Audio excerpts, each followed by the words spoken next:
बिहार के चुनावी रण में सियासत अपने चरम पर है। कुर्सी की जंग में हर नेता अपने सबसे बड़े दांव खेलने में जुटा है।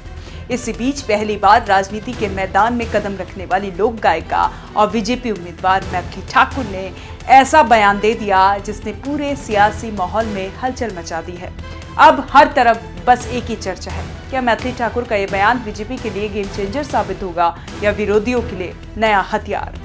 मैथिली ठाकुर के बयान ने बिहार की सियासत में भूचाल ला दिया है। अपने विधानसभा क्षेत्र अलीनगर में प्रचार के दौरान मैथिली ने कहा, चुनाव में एनडीए की जीत के बाद अलीनगर में आधे लोग कंठीधारी मिलेंगे। सबकी इच्छा है कि अलीनगर सीतानगर बन जाए। उनके इन बयान ने राजनीतिक गलियारों में नई बहस छेड़ दी है। विरोधी दल ने इसे धार्मिक ध्रुवीकरण की कोशिश करार दिया है, जबकि समर्थक इसे सांस्कृतिक गर्व और लोक भावना की अभिव्यक्ति बता रहे हैं। सोशल मीडिया पर भी मैथिली का ये बयान तेजी से वायरल हो रहा है। कोई इसे आस्था की राजनीति कह रहा है तो कोई संस्कृति का पुनर्जागरण। राजनीतिक विश्लेषकों का कहना है कि मैथिली ठाकुर ने अपने बयान से एक तीर से कई निशाने साधे हैं। एक तरफ उन्होंने हिंदू वोट बैंक को साधने की कोशिश की, वहीं दूसरी तरफ अपने क्षेत्र की धार्मिक और सांस्कृतिक पहचान को भी मजबूत संदेश दिया। अब देखना यह होगा कि ये बयान मैथिली ठाकुर के लिए सियासी वरदान साबित हुआ या विपक्ष के लिए हथियार। वीडियो सामने आते ही सोशल मीडिया पर प्रतिक्रियाओं की बाढ़ आ गई। कुछ यूजर्स ने मैथिली ठाकुर से सीधे सवाल करते हुए लिखा, नाम बदलने से नहीं, नीयत बदलने से विकास होता है। तो वहीं कुछ लोगों ने उनके समर्थन में कहा कि अलीनगर को सीतानगर कहना हमारी आस्था का सम्मान है, इसमें गलत क्या है। एक्स से लेकर फेसबुक तक हर प्लेटफॉर्म पर मैथिली ठाकुर का बयान और उनका जवाब बहस का केंद्र बन गया। जहां एक वर्ग उन्हें संवेदनशील मुद्दों पर अप्रविवक्त बता रहा है, वहीं दूसरे वर्ग कह रहा है कि वो नहीं है लेकिन नीयत साफ है।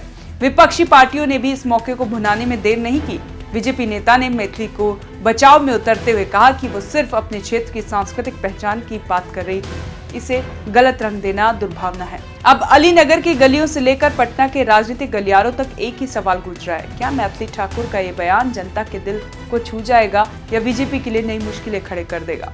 अब इस पूरे हादसे के बीच सोशल मीडिया पर एक और वीडियो ने नई बहस छेड़ दी है। एक वीडियो वायरल हो रहा है जिसमें एक युवक मैथिली ठाकुर से सीधा सवाल करता है, क्या अलीनगर का नाम सीतानगर रखने से विकास हो जाएगा। वीडियो में देखा जा सकता है कि भीड़ के बीच ये सवाल पूछे जाने पर मैथिली कुछ पल के लिए चुप रह जाती हैं। वो मुस्कुराने की कोशिश करती हैं लेकिन कोई ठोस जवाब नहीं दे पाती हैं।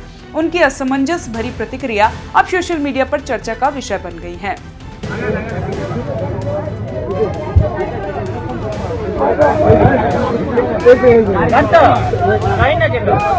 मैथिली ठाकुर जी, मुझे आपसे जो क्वेश्चन पूछना है, अलीनगर को सीतानगर बनाने से विकास नहीं होगा। जहां एक और समर्थक इसे अनचाहा राजनीतिक सवाल बताकर नजरअंदाज कर रहे हैं, वहीं विरोधी इसे मैथिली की राजनीतिक अप्रविवक्ता से जोड़ रहे हैं। कई यूजर्स ने लिखा, अगर कोई जनता के बीच राजनीति करने जा रहा है तो उसे सवालों से डरना नहीं चाहिए। मैथिली ठाकुर की पहचान एक लोक गायिका के रूप में बेहद मजबूत रही है। उनकी आवाज ने न सिर्फ बिहार बल्कि देश भर में पहचान बनाई है। यूट्यूब से लेकर मंचों तक मैथिली ने अपनी कला से करोड़ों लोगों के दिल जीते हैं।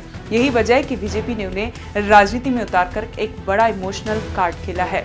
पार्टी की रणनीति साफ है, मैथिली की लोकप्रियता का फायदा उठाकर न सिर्फ अलीनगर सीट बल्कि आसपास की कई सीटों पर भी असर डाला जाए। बीजेपी मानती है कि मैथिली ठाकुर जैसे युवा और संस्कारी चेहरों के आने से उसे सांस्कृतिक और संवेदना दोनों का फायदा मिलेगा। आपको क्या लगता है, हमें कमेंट कर जरूर बताएं और देखते रहें ONOG इंडिया।